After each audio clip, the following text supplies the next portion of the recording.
Hey guys, this is Pastor Rollin Perryman. He's been hospitalized for a few days, and I wanted to record this message because I put up a video asking you to pray for him because he had been rushed to the emergency room, and he wanted to say a few words to let you know what's going on and what the Lord Jesus Christ, has been doing in his life since he's been in here. Okay, I want to say greetings. Here is February 26th. God is doing great things. Even though I'm suffering, I feel a great joy in my heart that I give my heart to the Lord and dedicated to Him, to serving Him.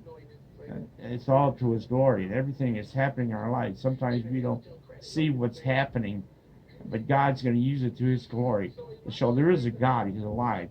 He heals in the past, the present, and the future. The days of miracles are not over.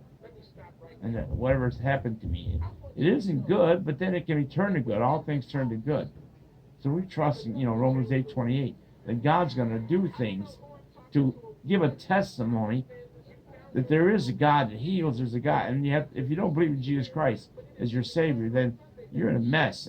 If I wasn't had Christ as my Savior, know He's there, He never leaves us or forsakes us, I'd be in trouble now. Because it's just one step from here and going to heaven. But whether I'm in the body or absent from the body, I'm present with the Lord. But I'm not through yet. I have a job to do, and God's going to use me to His glory. There are 7,000, it said in the Bible, that haven't bowed their knees to Baal.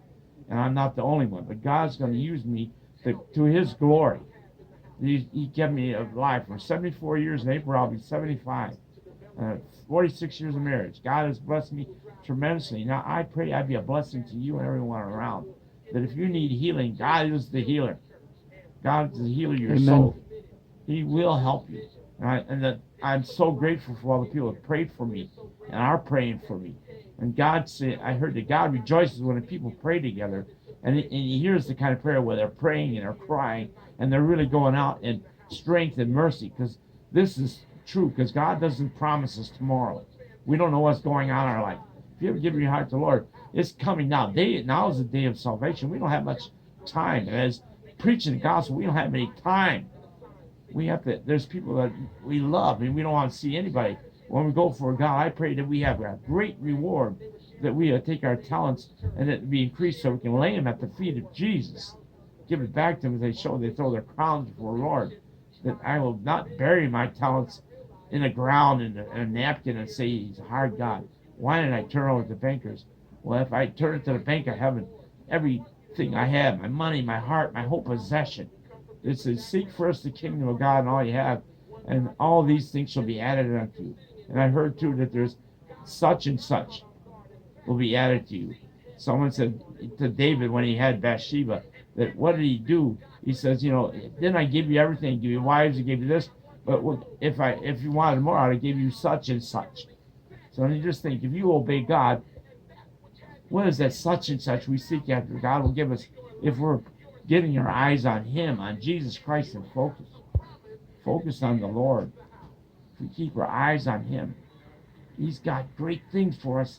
I don't know what He's got for me now, but at the end of the test of the trial, Job went through trials, and at the end it says he was double blessed. Everything he had. Wow, it's changed our hearts and minds. Because I have a changed heart. As I said, Saul was changed, then he went and got lost, but he was changed. God's Spirit's on us. When the Spirit came to me, I'm a changed man. You can be a changed man or woman. God, I love you. God bless you all. Thank you for your prayers. Thank you for listening. I just want to encourage you in the Lord. Amen. And this is a brother that had a stroke. So he's just on fire for the Lord Jesus Christ by the power of the Holy Spirit. And you can also be that way if you just trust in Jesus Christ as the eternal God, the Son of God, and His death, burial, and resurrection alone for your salvation. You turn to Him, and He will transform you from the inside out through the power of His Holy Spirit, who He'll send to come and live within you. And He'll do an amazing work in your life as He has done in Roland's life and my life. And I just praise the Lord Jesus Christ for everything, for Roland's health, for his just the clarity of thought, Hallelujah. for the breath in his body and the soundness of mind he has in light of the stroke that he suffered. So that's all I wanted to do, guys. Christ bless you and keep you. Jesus loves you. Jesus died for you, rose for your justification. Trust in Him today and be saved. Okay? God bless. That was the Spirit of Jesus God. is Lord.